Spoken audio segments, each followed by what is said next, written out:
Olá, aqui é o professor Elison de Andrade e esse é mais um vídeo para os apaixonados aí em matemática financeira e Excel. E relembrando que esse vídeo faz parte de um artigo bastante completo que está publicado no meu blog www.profelison.com.br. Se você está vendo o vídeo, por exemplo, por Facebook ou pelo próprio YouTube, nas descrições, na descrição do vídeo já vou dar o link para o artigo completo. E se você já está na minha página, já poderá aqui fazer um simples cadastro e o download dessa planilha bastante completa sobre vários tópicos relacionados à matemática financeira, perfeito? Então vamos lá explicar como que funciona essa planilha. Na primeira aba, na primeira planilhinha, nós temos todas as fórmulas possíveis aí para juros simples, tá ok? Então, sabendo que partindo das fórmulas que é juros é igual a valor presente vezes a taxa de juros vezes N, e de que valor futuro é igual a valor presente vezes 1 mais taxa vezes N, que é o número de períodos, eu derivei todas as possíveis fórmulas para que você chegue em qualquer resultado. Então, no cabeçalho de cada um desses boxes, temos qual vai ser a variável a ser calculada. Então, eu imagino que eu quero calcular os juros simples de um exercício ou de um exemplo que eu quero fazer. Então, nós vamos vir aqui nos juros e eu posso calcular os juros tanto a partir da fórmula que eu tenho VP, como uma fórmula que eu tenha VF. Tá ok? Então, basta preencher os dados e aqui embaixo nós já temos o resultado da variável que eu quero achar que está em amarelo. Perfeito?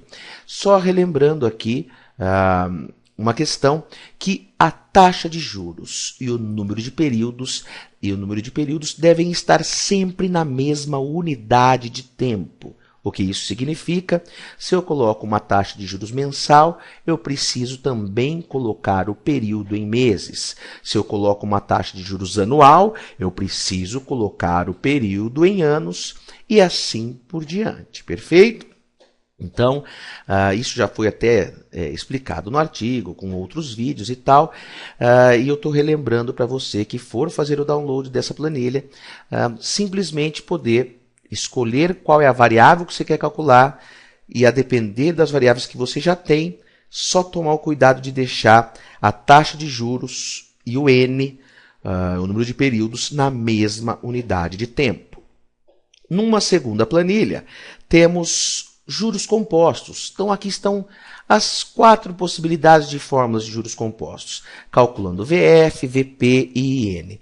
Aí, só uma observação, se você vai fazer o download dessa planilha, ela está totalmente desbloqueada, perfeito? Você vai poder olhar todas as fórmulas e tentar entender aí como que eu fiz todos esses cálculos, perfeito? Se você tiver essa curiosidade. Então, para juros compostos, que nós só temos uma entrada e uma saída de dinheiro, não temos parcelas, também basta que coloquemos aqui os valores para calcular as variáveis que estão aqui em amarelo. Então, se eu quero calcular aqui número de períodos, então apliquei R$100 e depois de um certo tempo resgatei R$110 a uma taxa de 1,92%, por exemplo, ao mês, o resultado também vai dar de 5 meses. Perfeito? Mais uma vez, taxa de juros e número de períodos, né, I e N, devem estar sempre na mesma unidade de tempo. E para deixar I e N na mesma unidade de tempo, minha dica é que nós sempre transformemos o N. Tá? Então, se eu tenho lá uma taxa de juros mensal e o período expresso em ano, basta que a gente transforme o período que está em ano em meses, para ficar na mesma unidade de tempo da taxa. Mas caso você tenha um problema que precise transformar a taxa de juros, eu fiz um unbox aqui para conversão de taxas. E como que ele funciona? Vamos imaginar que eu tenho uma taxa, 1% ao mês, e eu quero transformar ela em uma taxa anual. Então eu coloco, você vai digitar aqui esse 1%, que é a taxa que você já tem, e aqui do período que você tem. Então, se é uma taxa mensal, em dias, isso corresponde a 30 dias. E agora eu quero transformar essa taxa mensal em uma taxa anual. Um ano tem quanto? E geralmente nos livros de matemática financeira a gente acaba utilizando 360 dias o ano. Mas você vai poder colocar aqui, se for dias úteis e tal, isso não importa tanto. Dias úteis não vai fazer sentido porque eu vou precisar também colocar o período que eu tenho como dias úteis. Tá? Aqui a gente está pensando em dias corridos e os livros geralmente de matemática financeira a gente trata como 360 dias corridos o ano. Se fosse dias úteis, teria que ser talvez aqui 20, 22, 21 de dias úteis e 252 dias úteis para o ano. Mas não vamos pensar nessa questão, vamos pensar em dias corridos. Se eu tenho uma taxa de juros de 1% ao mês, que são 30 dias, e quero transformar o ano, que são 360 dias, eu coloco os dias aqui e ele já me dá automaticamente a taxa anualizada. Vamos fazer um outro exemplo para você entender. Vamos imaginar que eu tenho uma taxa de 2% ao bimestre. Então, quantos dias tem um bimestre? 60 dias. E eu quero transformar numa taxa de semestre. Quantos dias tem um semestre? 180. Pronto, já temos a resposta. Resposta: 2% ao bimestre é igual a 6,1208% ao semestre. Transformamos uma taxa de 60 dias para uma taxa de 180 dias. Tá ok? Então, se você precisar fazer conversão de taxas para juros compostos, basta utilizar essa tabelinha. Relembrando que para juros simples não precisa usar essa tabelinha. Em juros simples, para transformar uma taxa de 12% ao ano para uma taxa mensal, basta dividir por 12. Em juros compostos, nós não podemos fazer isso. Precisa usar essa tabelinha de conversão de taxas, tá? Porque em juros compostos, 1% ao mês não é igual a 12% ao ano. Série de pagamentos, essa é uma outra matéria que também abordamos aqui no artigo. E aqui tem uma série de planilhinhas para todas as possibilidades. Vamos entender essa planilhinha então. Se eu quero achar um problema em que eu quero calcular qual é o valor futuro de uma série de pagamentos, então basta eu completar essa tabelinha com o valor das parcelas, qual a taxa de juros, e essa taxa de juros, sempre lembrando, tem que estar na mesma unidade de tempo dessas parcelas. Ou seja, se eu estou pagando parcelas de R$100 ao mês, essa taxa de juros tem que estar ao mês. Se você tem um problema que essa taxa, por exemplo, está anual, vem aqui, converte essa taxa anual em taxa mensal, para depois voltar nessa tabelinha aqui e colocar a taxa de juros também ao mês, caso os pagamentos sejam mensais. N também precisa estar na mesma unidade da parcela. Se os pagamentos são mensais, o N tem que estar expresso em meses.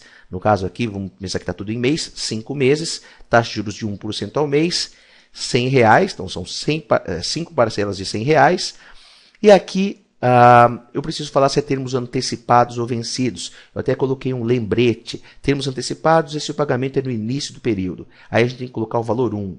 E termos vencidos se o pagamento for ao final do período. Daí eu tenho que colocar o valor 0. Então, vamos supor aqui que a gente tem termos vencidos, ou se fosse termos antecipados, bastaria clicar aqui na setinha e clicar em 1. Tá ok? Então, você já tem o valor do VF aqui embaixo, o resultado, apenas colocando as variáveis. E isso para todas as outras possibilidades. Se eu quero achar VP, se eu quero achar o PGTO num problema, né, as parcelas num problema de VF, ou posso querer achar as parcelas num problema de VP. Posso querer achar o I num problema de VP, né, num empréstimo ou num financiamento, ou posso querer achar I de uma aplicação financeira que eu vou resgatar a VF lá na frente, e a mesma coisa se dá com o N. Relembrando sempre que é importante clicar aqui na setinha para falar se é termos antecipados ou vencidos. Perfeito? E posso também usar a tabela de conversão de taxas para deixar I e N na mesma unidade de tempo, sempre do PGTO. Sempre na mesma unidade de tempo das parcelas. E por fim, a nossa planilhinha. Temos aqui uma possibilidade de fazer tabelas price e saque de uma maneira bastante simples, tá ok?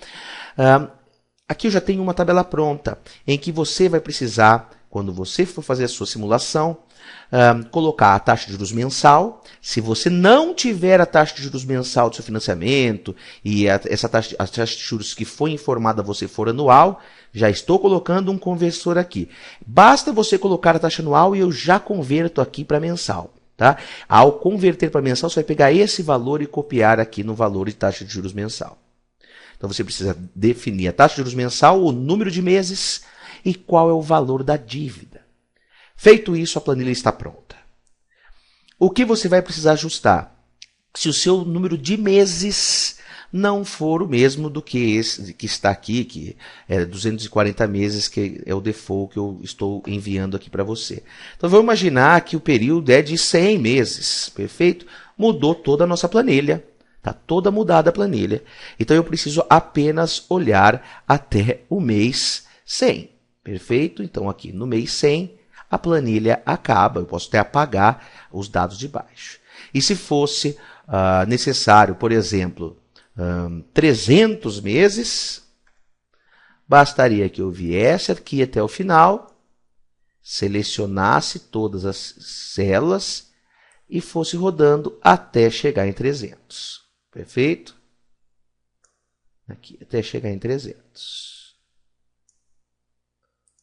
Tá? E a planilha estaria pronta para 300 meses também. Então, o que você vai precisar para ajustar a tabela Price e a tabela SAC, as duas já vão estar automaticamente calculadas, é se o seu número de períodos não for o mesmo do padrão que eu estou enviando aqui para você. Perfeito? Então, se você receber a planilha com 300 meses,